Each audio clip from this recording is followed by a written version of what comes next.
مور جتنا اب خوبصورت ہے اس سے کئی زیادہ جنت میں خوبصورت تھا۔ مور کی خوبصورتی پہ سبھی پرندے فدا تھے، لیکن ان سب خوبیوں کے باوجود مور سے ایسی کون سی خطا ہو گئی تھی جس سے اللہ تبارک و تعالیٰ نے مور کو جنت سے نکال دیا۔ اللہ تبارک و تعالیٰ نے جب حضرت آدم علیہ السلام اور اماں حوا کو پیدا فرمایا، اس کے بعد ان کو جنت میں بھیج دیا۔ وہ دونوں جنت میں بہت ہی پرسکون رہتے تھے، بہت ہی لذیذہ میوے پھل کھایا کرتے تھے، لیکن ایک اناج جس کو کھانے سے اللہ پاک نے انہیں منع فرمایا اور وہ اناج گندم تھا۔ چونکہ شیطان حضرت آدم علیہ السلام کی وجہ سے ہی جنت سے نکالا جا چکا تھا، اسی وجہ سے شیطان کی حضرت آدم علیہ السلام سے دشمنی ہو گئی تھی۔ شیطان یہ چاہتا تھا کہ وہ کسی بھی طرح حضرت آدم علیہ السلام کو جنت سے نکال دے اور ساتھ میں اماں حوا کو بھی جنت سے نکال دے۔ جب شیطان کو یہ خبر ہوئی کہ حضرت آدم علیہ کو تمام میوے کھانے کی اجازت ہے لیکن گندم کھانے کی اجازت نہیں ہے، تو شیطان انتقام کی آگ دل میں لیے جنت کے دروازے کے پاس بیٹھ گیا اور 300 سال تک وہاں پر بیٹھا رہا کہ کوئی جنت کے دروازے سے باہر آئے اور شیطان اس سے بات کر سکے۔ ایک دن اچانک سے مور جنت سے باہر آ گیا۔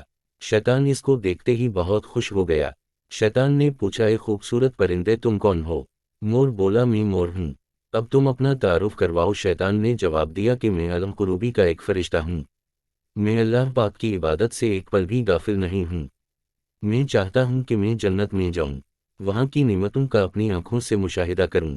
شیطان مور سے کہنے لگا کہ تم مجھے جنت کے اندر لے جاؤ، میں تمہیں 3 ایسی باتیں بتاؤں گا جس سے تمہیں ابدی زندگی حاصل ہو جائے گی، تمہیں بڑھاپا اور بیماری نہیں آئے گی، تم ہمیشہ جنت میں ہی رہو گے۔ شیطان کی یہ باتیں سن کر لالچ میں آ کر مور نے کہا کہ مجھ میں تو اتنی طاقت نہیں ہے کہ میں تمہیں جنت کے اندر لے جاؤں، لیکن ایک سانپ میرا دوست ہے، وہ شاید تمہاری مدد سکے۔ یہ کہہ کر مور سانپ کے پاس آیا، اس کو ساری بات بتائی۔ سانپ بھی شیطان کی باتوں سے بہت خوش ہو گیا، پھر شیطان کو اپنے مینا میں چھپا کے جنت میں داخل ہو گیا، اور یوں شیطان اپنی چال میں کامیاب ہو گیا۔ جنت کے تمام نگہبانوں کو یہ معلوم تھا کہ شیطان یہ چال چل رہا ہے اور جنت میں داخل ہو چکا ہے۔ فرشتے شیطان کو جنت سے نکالنے لگے، تب ہی اللہ پاک کا حکم ہوا کہ اس کو ابھی تک جنت میں ہی رہنے دیا جائے۔ وہ فرشتے اللہ تبارک و تعالیٰ کے حکم سے رک گئے۔ شاید یہ حضرت آدم علیہ السلام کا امتحان تھا۔ شیطان حضرت آدم علیہ السلام کے پاس اور اماں حوا کے پاس جا کر اپنی محبت کا اظہار کرنے لگا۔ وہ دونوں ہی شیطان کو پہچان نہ سکے، کیونکہ ماضی کے مقابلے میں شیطان کی شکل تبدیل ہو چکی تھی۔